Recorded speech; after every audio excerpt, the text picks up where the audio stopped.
थोड़े थोड़े दिनों के बाद, हर महीने एक आध दिन, राजनाथ सिंह बिल से बाहर निकलते हैं और कहते हैं कि पीओके हमारा होगा, हम पीओके को लेकर रहेंगे। बड़ी बेताबी है, राजनाथ को नहीं, मोदी को, अमित शाह को। और बेताबी इतनी कि जब जम्मू कश्मीर स्टेट का डीलिमिटेशन कराया गया, उसके दो टुकड़े कर दिए गए, तो पाकिस्तान ऑक्युपाइड कश्मीर के लिए भी 24 सीटें रख दी गई विधानसभा में। हालांकि स्टेट का दर्जा कम करके यूनियन टेरिटरी हो गया, लेकिन समस्या तो वहीं की वहीं है जो 78 सालों से है, वो तो चेंज हुई नहीं। राजनाथ रोज भगवान के सामने जाते होंगे, हाथ जोड़ते होंगे, कुछ चमत्कार कर दे, पीओके आ जाए, ताकि हम दुनिया के सामने कह सके कि मोदी जी ने जाते जाते पाकिस्तान ऑक्युपाइड कश्मीर को हासिल करके अपनी ताकत दिखा दी कि उनसे पावरफुल प्राइम मिनिस्टर कोई पैदा नहीं हुआ। वो एक इंडिया टुडे की अंजना ओम कश्यप है, उन्होंने भी एक सवाल पूछ लिया था पुतिन साहब से अभी मीटिंग में। ऑफ कोर्स मोदी की प्रशंसा करवाना चाहते थे कि who is the best prime minister, तो उन्होंने अंजना ओम कश्यप के उस क्वेश्चन को वल्गर और इनडिसेंट करार दिया था। वो बहुत पहुंचे आदमी है, इंटेलिजेंट आदमी है, लेकिन जिस बेहुदा ढंग से प्रश्न पूछे जाते हैं, जहां अपने मोदी जी का महिमा मंडन करवाना हो कि उनसे बेहतर कोई पैदा नहीं हुआ। अब राजनाथ सिंह, अमित शाह, जयशंकर अब ये चाहते हैं कि पीओके आ जाए, लेकिन मुसीबत यह है कि पीओके कोई बकरी का बच्चा नहीं है, दिक्कत है। दरअसल कश्मीर के अंदर हमारे सरकार का जो रवैया है, दोगला रवैया है, दोगला हिपोक्रेसी है। वो कश्मीर का एक हिस्सा जो पाकिस्तान के पास है, उसके बारे में तो बढ़ चढ़कर बात करते हैं, लेकिन कश्मीर का दूसरा हिस्सा जो चीन के पास है, उस पर कुछ बोलने से उनकी नानी मर जाती है। अब तस्वीर भी दिखा देता हूं आपको मैं, ना कंफ्यूजन क्यों रहे। ये नक्शा कश्मीर का साहब, वैसे तो पूरा नक्शा भारत का ही है, नीले रंग में लद्दाख और पीले रंग में जम्मू कश्मीर। लद्दाख का तो स्टेट भी खत्म कर दिया, यूनियन टेरिटरी बना दिया, असेंबली भी खत्म कर दी। जम्मू कश्मीर में यूनियन टेरिटरी बनाया पर असेंबली रख ली। चलो साहब, अच्छी बात।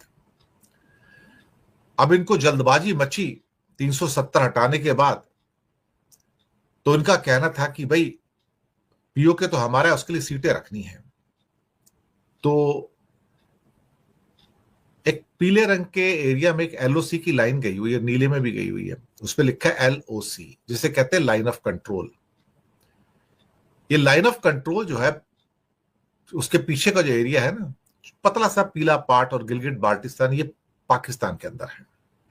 हम लिख नहीं सकते क्योंकि सरकार हमारा चैनल बैन कर देगी, लेकिन है ये पाकिस्तान ऑक्युपाइड कश्मीर।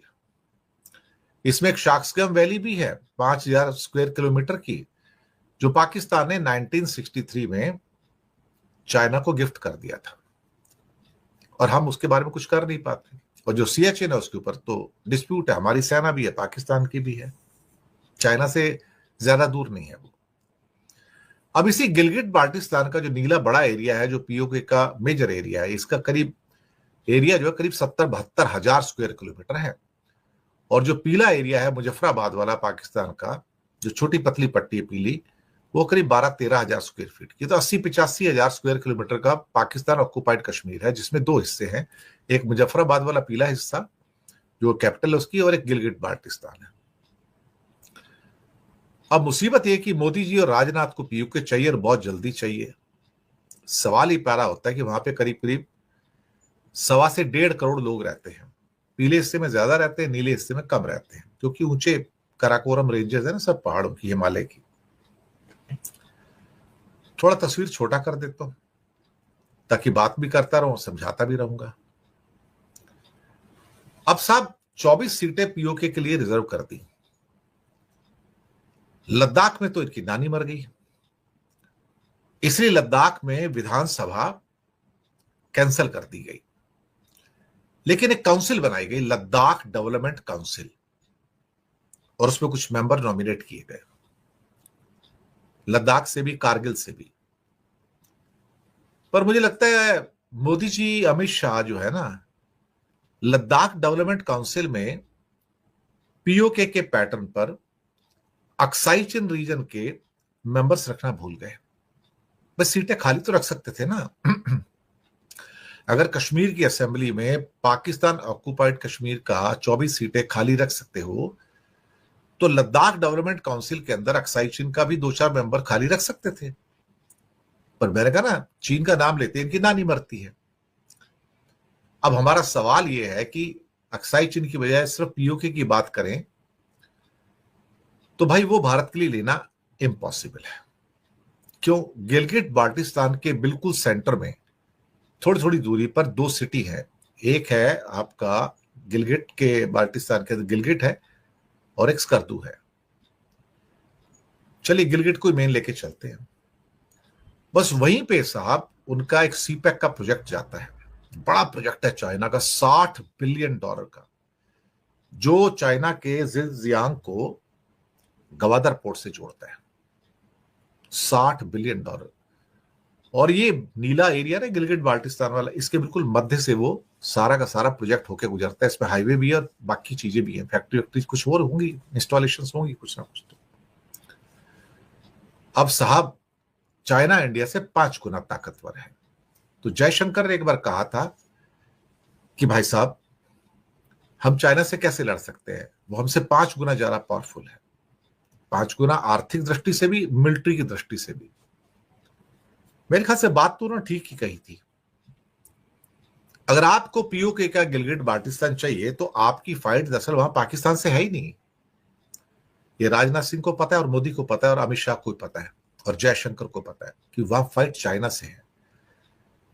चाइना अपना सारा दम लगा देगा कि आप उसका सीपैक का प्रोजेक्ट बर्बाद ना कर सको या उसको ऑक्युपाई ना कर सको।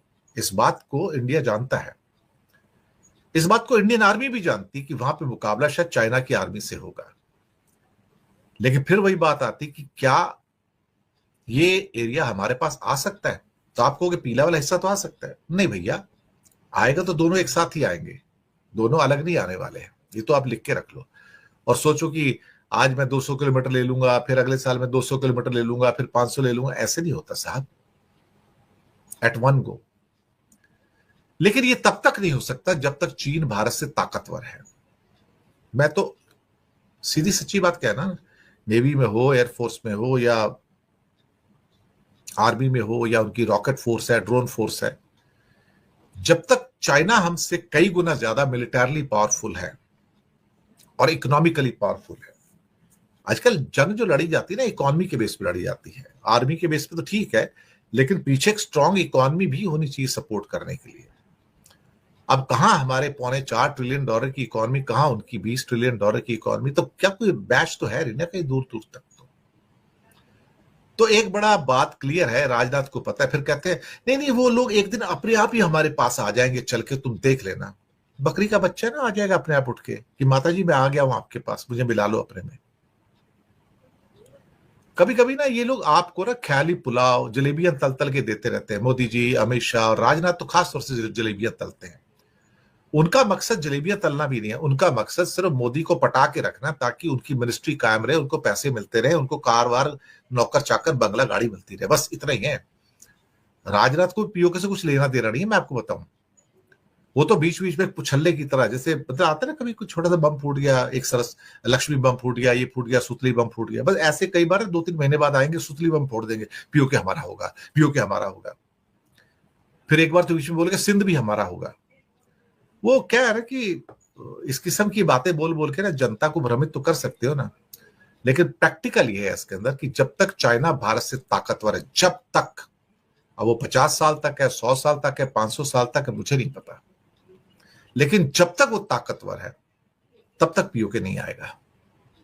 क्योंकि फिर India should be ready to fight with Chinese army in Gilgit Baltistan. अगर इंडिया उसके लिए रेडी है देन नो इशू, फिर तो आप कभी भी कुछ भी कर सकते हो। लेकिन क्या इंडियन आर्मी इस किस्म के एक एक्सपेरिमेंट में जाना चाहेगी, ये भी सवाल है। लेकिन इंडियन आर्मी जाएगी अगर उसके ऊपर से ऑर्डर मिलेगा तो। पर क्या इंडिया की पॉलिटिकल क्लास में इतनी हिम्मत है कि ऑर्डर दे कि जाओ भाई साहब घुस जाओ पीओके के अंदर और गिलगिट बाल्टिस्तान में? देखो जी, ऊपर से जाके बम गिरसाना ये सब करना बहुत आसान है। इसका मतलब ये होता है कि आप कोई सर्जिकल स्ट्राइक करके आ गए, 2-4 बम मिसाइल छोड़ के आ गए, हो गया, बहुत हो गया। जब ऑपरेशन सिंदूर भी हुआ था, अगर आप जीत भी गए तो आपसे पूछा गया कि पीओके क्यों नहीं, अभी पीओके का वक्त नहीं आया। क्यों? रोज तो भाषण देते रहते हो, पीओके हमारा, पीओके आने वाला है, पीओके आने वाला है। अब पीओके का वक्त नहीं आया आपका। मुझे लगता है दोगलेबाज लोग हैं सारे के सारे, मोदी सरकार ही दोगलीबाज है। इससे उम्मीद मत कीजिए कि कभी जिंदगी में पीओके वापस ले आएंगे। और अक्साई चीन की तो बात ही मत करो ना, उसके तो नाम से इनकी नानी मर जाती है। सच बात तो यही है। तो हकीकत मैंने बयान कर दी आपके सामने। जब तक चीन भारत से कई गुना ताकतवर है तब तक ये नहीं होने वाला है। तो तब तक बोलते रहो, बोलने में क्या जाता है, पैसे थोड़ी लगते हैं साहब।